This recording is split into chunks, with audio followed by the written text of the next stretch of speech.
What's going on, ladies and gentlemen? You know, it's your boy Infamous Owen, aka Far Rock 22. You know, back again. Today we're gonna talk about my first time on Rikers Island. Matter of fact, my first and only time on Rikers Island. I noticed that, you know, these stories are a little popular, so I decided that maybe I might share a little insight on my, experience. Right now, I'm gonna be real with you.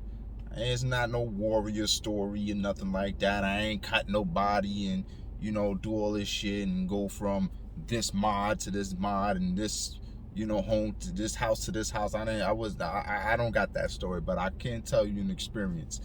So the year was 2003, right? Now I ended up doing some dumb shit.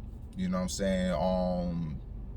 Basically I learned a lesson from this, that you can't come through for everybody. You know what I'm saying? I put myself in a situation that I had a choice, that I didn't even, I could have decided to say, you know what, fuck it.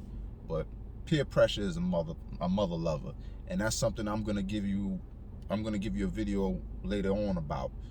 So excuse me, I don't really cut and do all that editing and shit. So, I might slurge my words a little bit. But anyway, so I got locked up for a perjury charge in 2003. Long story short, I basically went to court for my homeboy, or not even my homeboy, an associate, that basically said he didn't do a robbery. What happened later on, he went to cop out to that charge and ended up bringing a perjury charge on me. So it's basically saying that I'm telling the people he didn't rob nobody, and he basically went in and admit guilt to say I robbed somebody so he could take a lighter sentence, which brought up a perjury charge on me. So, but there's more details to it, but that's basically what I got locked up for. So, all right, so the year's 2003, and I think the day was April 30th, 2003. Crazy thing. So I'm in school, and the security guard comes to my classroom and says, yo, they looking for you at the dean's office. They want you at the dean's office. I'm like, the hell's going on? I ain't been in no fights lately. I ain't, my name is always in some shit, especially when I was in school. So, I went down to the dean's office, and it's crazy because the security guard, he didn't even give me a heads up. He was supposed to be some dude from the hood. I'm not even going to say his name, but if you went to Hillcrest High School, you know who I'm talking about.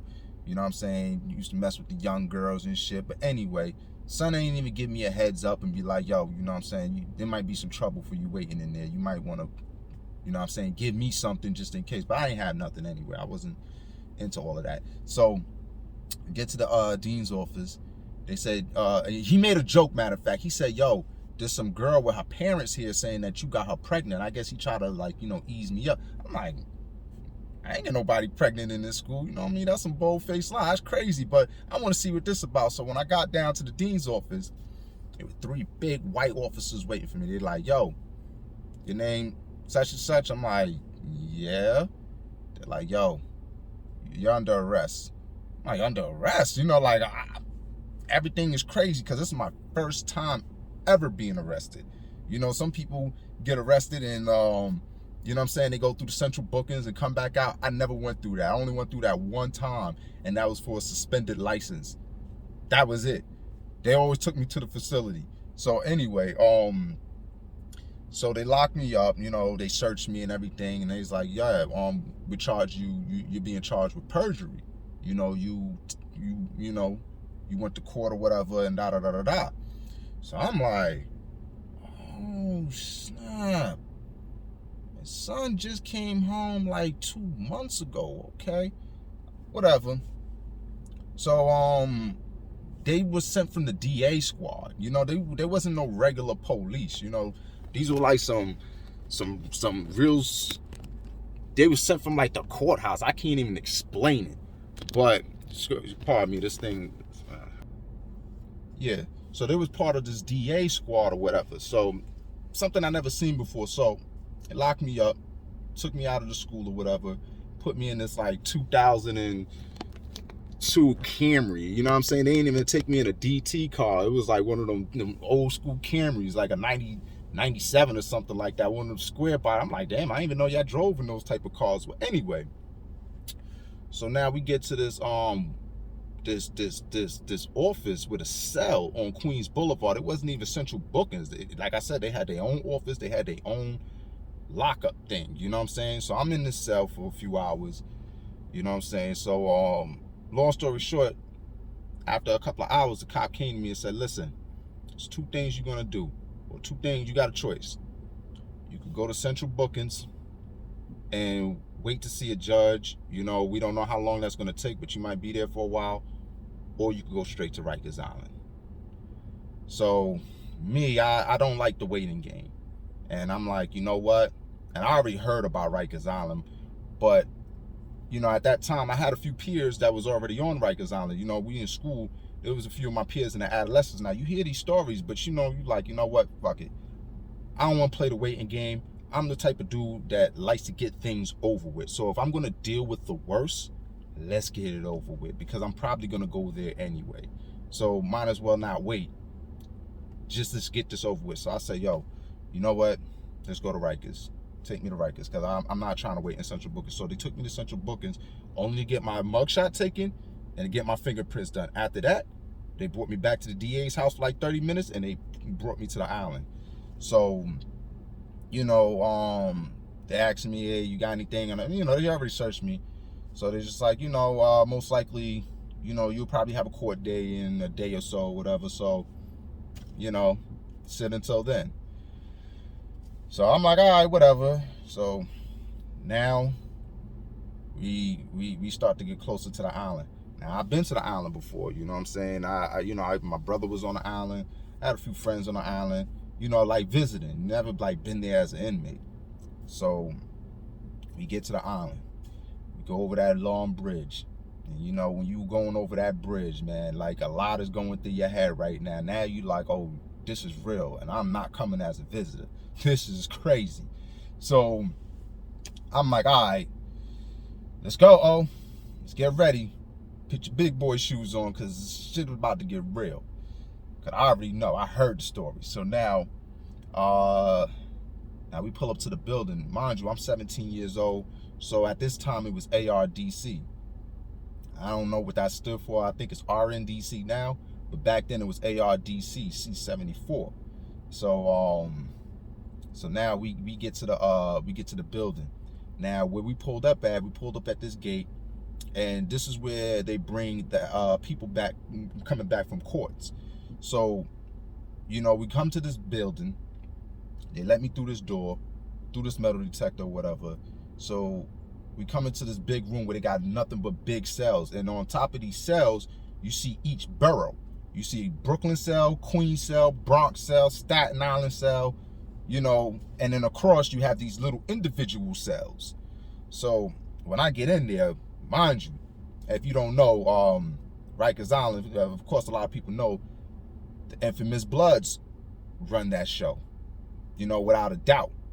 You know, they run Rikers Island. You know what I'm saying? They got their numbers up. So especially at that time, at the adolescents, they definitely had their numbers up.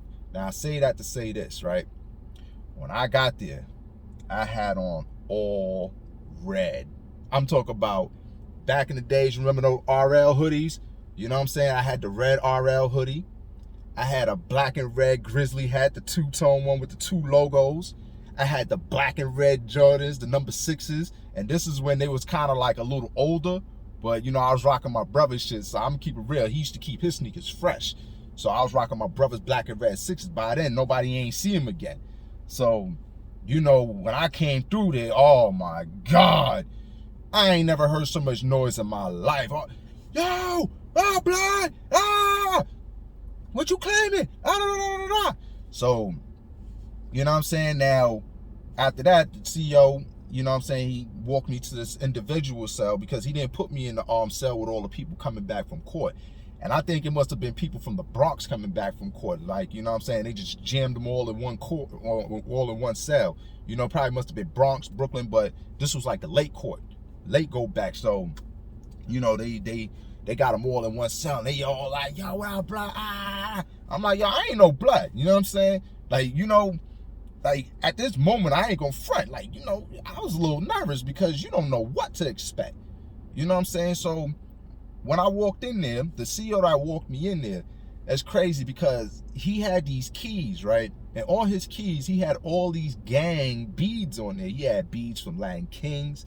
It had Crip beads on there. It had mad blood beads on there.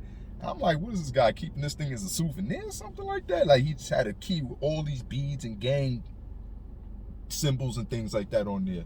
So, you know, that was his keychains or whatever. So he put me in the cell. So now it's crazy, right? So you got people yelling, yo, what up? You blood, you blood. And I ain't no blood, man. But you know, you gotta, you can't be like, I ain't blood. Nah, man, I ain't no fucking blood, man.